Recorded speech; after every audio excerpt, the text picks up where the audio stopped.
Kelley, hey, congratulations on your new film, Universal. Hi, thank you so much. You know, this is such a delightful film, but more of a congratulations. It's being showcased at Dances with Films Festival this year, one of the most prestigious film festivals around the world. How do you feel about that? Thank you. Yeah, I'm excited. I was actually fortunate enough to have a feature premiere there last year as well, called Delicate Arch. So I know that it's a very fun event, and there's a lot of people that attend. So I'm excited to be there again. And I love the venue. The venue's very cool. You can't say no to the the Chinese theater venue, on off of Hollywood Boulevard. I mean, that's where dreams come true for a lot of people in the entertainment industry. Oh, absolutely. It's really exciting to be there. So I'm looking forward to it. Terrific. So tell us what initially drew you that you wanted to be part of Universal. Oh my gosh. Well, it was different than anything I had ever read before. I mean, even when I got the audition, Stephen wrote this extremely long character breakdown of Ricky, my character, and she's just a brilliant code breaker. And I could tell he was so passionate about this character. So I was like, okay, well, even though it's a very, micro budget sort of project, I want to audition for this because it's just very different than most projects, which is like, oh, it's just not very complex. And Ricky's very complex. So I was excited for that part of it. And then when I read the script, I was like, wow, this is like so much dialogue. It would be such a great challenge and just so much fun. I was gonna say, Ricky as a character in this film is, even the other characters describe her as weird. So, I mean, this is an unusual type of character that anyone would try to play. Oh, absolutely. She's very strange, very socially awkward, but has so much knowledge that personally don't have. And I love research when I'm working on a project. So I delved very deeply into code breaking and the science of DNA. I don't know if I absorbed any of that information, but the process was awesome, and I learned a lot. And yeah, she's very weird. Which there are parts of her I connected to because I'm kind of weird. So yeah. Just by briefly speaking to you right now, I don't find you weird. I find you, much more sociable than socially awkward than a character like Ricky. So how do you get into a character like Ricky? Well, I honestly, I just, early on we had debated whether or not she had some sort of autistic tendencies.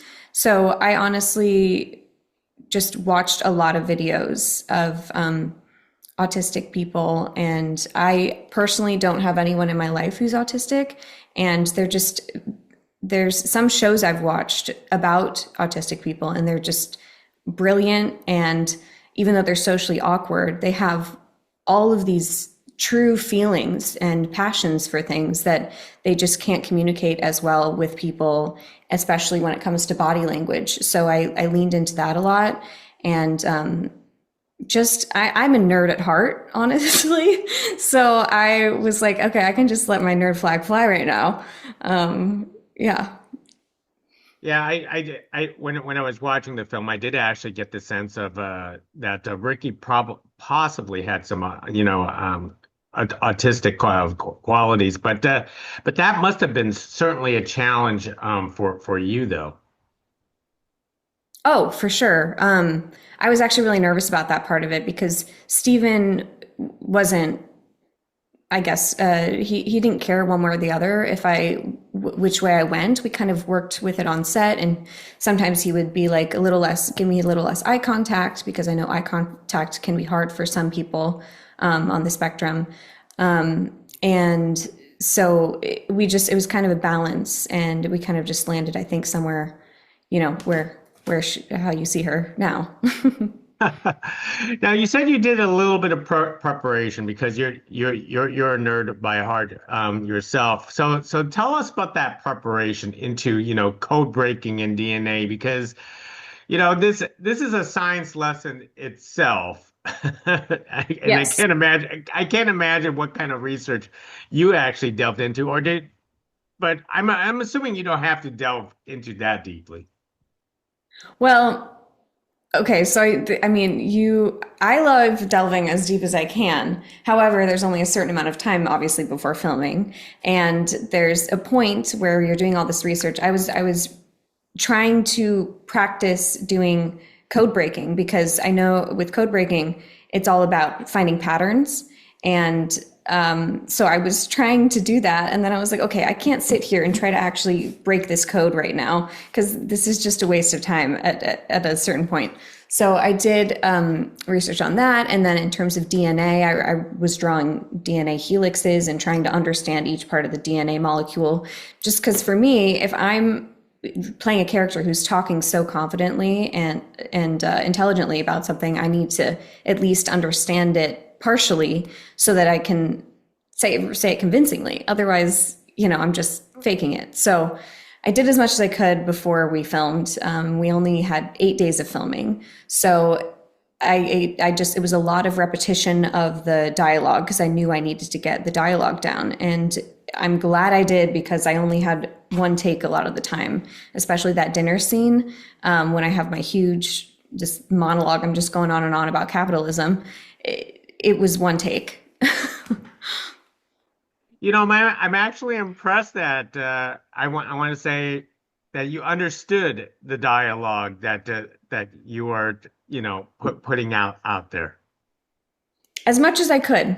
And we did actually change some dialogue because I was telling Stephen, I'm like, I don't know if this fully makes sense based on what I said, in the previous page. And he's like, that's fine. You could change it. I mean, I think he would be the first to say that this script seemed to flow out of him. And I don't know how many edits he did or whatever, but it's so complex that, and we're kind of making stuff up that I can't fully be telling the truth about everything I'm saying because this is a movie. And I'm sure, took creative liberties. So, yeah. How do you tackle, long monologue scenes, with so much dialogue, rather than, some of the stuff that you were used to in the past with the action sequences? Yeah, well, I mean, it's just like I said, a lot of repetition. I knew I had, I think, a week and a half to memorize everything, and I knew we would only have 8 days of filming, and so that I would need to be fully memorized ahead of time with the whole script.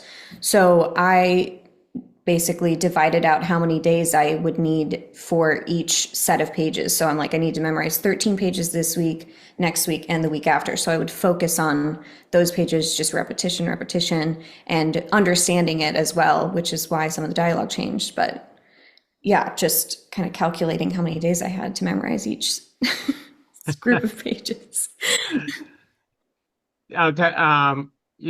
With such a short time period on working on an indie project like this, you have to develop a chemistry pretty fast because this is a very, very small cast. So tell us about developing that chemistry and working with Joe and Rosa on this case.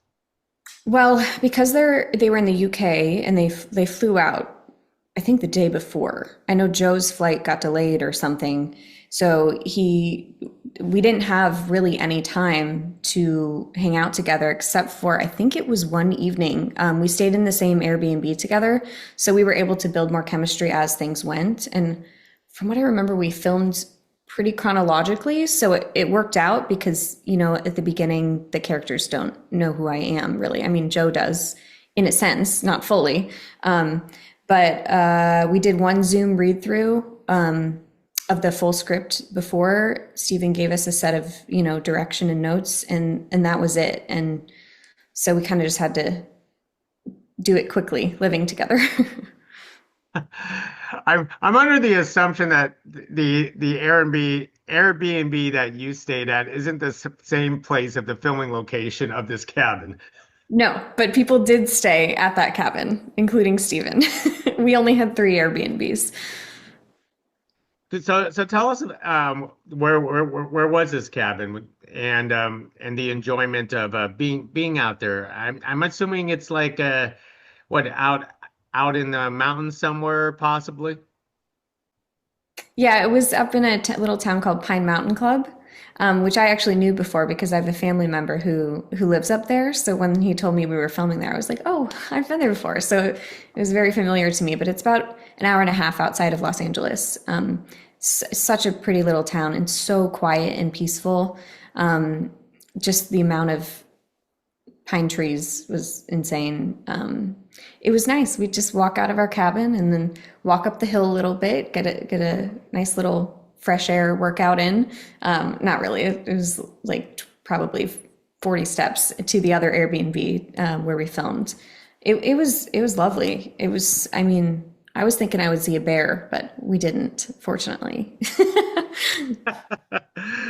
I always go up in the mountains every summer myself, and I don't know why we always wish that we see a bear when we go up there. It's as if we did actually see one. Like what are we supposed to do, right? I don't know. It's like they say bear spray doesn't really work. I think some woman who like works with bears told me that.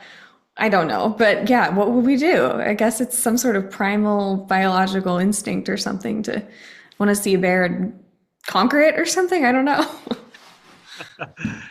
Now, the thing about this film, even though it's very heavy dialogue and lots of science, they did sprinkle a few humor scenes in there, and I have to ask is what was going through your head when you have to perform during that toilet scene? I mean, that was just like I want to Well, say that was out of nowhere for some of us who are just like watching, going, "What?"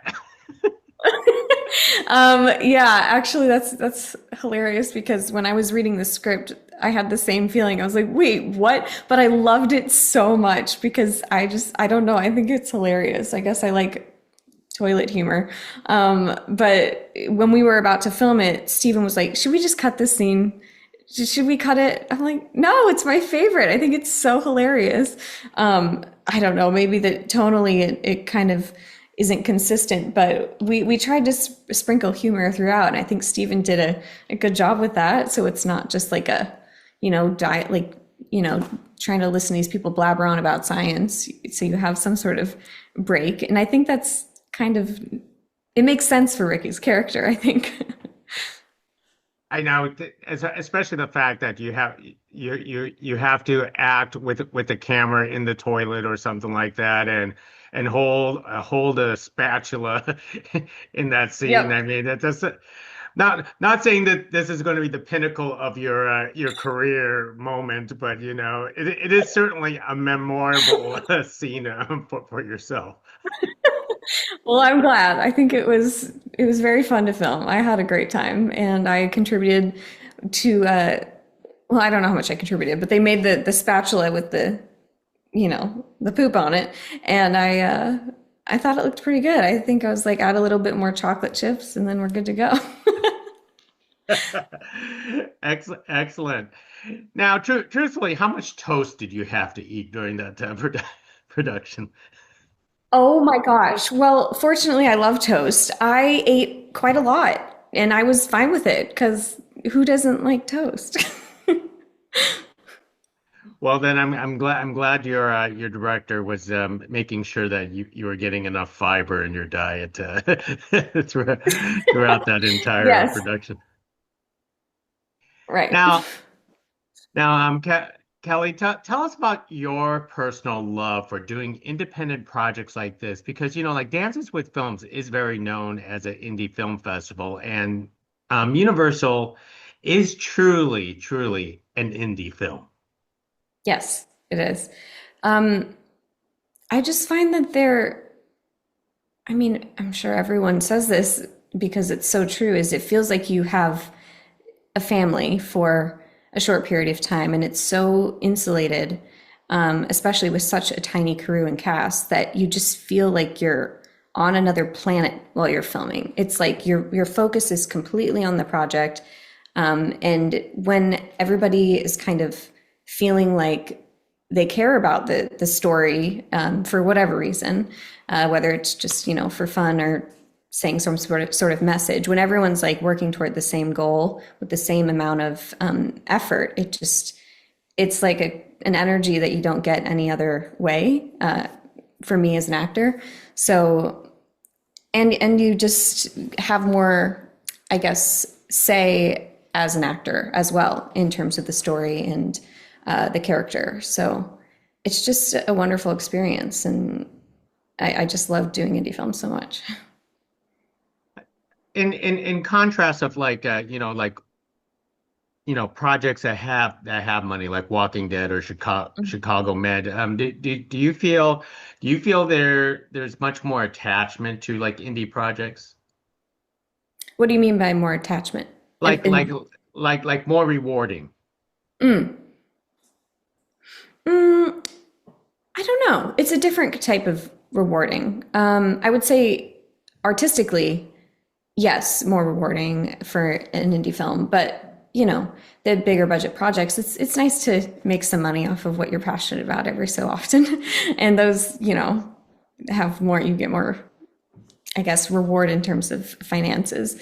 And also if it's a cool character, like Chicago Med, I found very rewarding because it was also challenging in a different way emotionally.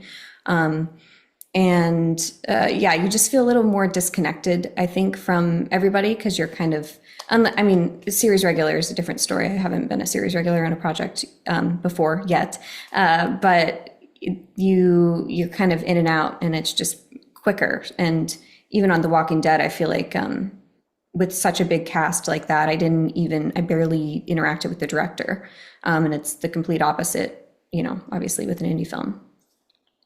So true, so true. Um, and um, and so what's up next for you, Kelly? Are you sticking around in in the indie realm for now? Um, I think so for now. I mean, I've been auditioning a little less. I just filmed a commercial with my mom, which was really exciting about a month ago. Um, and I've been doing a lot of voiceover recently. So yeah, other than that, I've just kind of been focusing on myself and my health right now. So kind of taking a slight detour, but still auditioning for things, and I'll be back at it when I'm feeling a little better. Well, I certainly hope you feel better. And I'm just going to wrap it up with a, sort of a off-topic type of question here, because I have to admire your hair in the film, and because that was much more curly, and what you have here is a little bit wavy. So I want to know what is your real hair?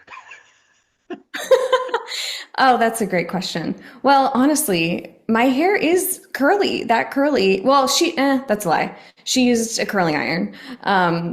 It's over the years, it's gotten less curly. So I think, I don't know, my genetics are changing. My mom used to have very curly hair, and now she has totally straight hair. So I think it's just chilling out more as I get older, as I'm chilling out. So this is my real hair right now. Well, there we go. Kelly, thank you very much for speaking to us about Universal. I hope you have quite an enjoyment time at Dances with Films again this year because a lot of people will have a chance to check out Universal. So thank you very much for speaking to us. Thank you so much. I appreciate it too. Hey, thank you. All Bye now. right. Take care.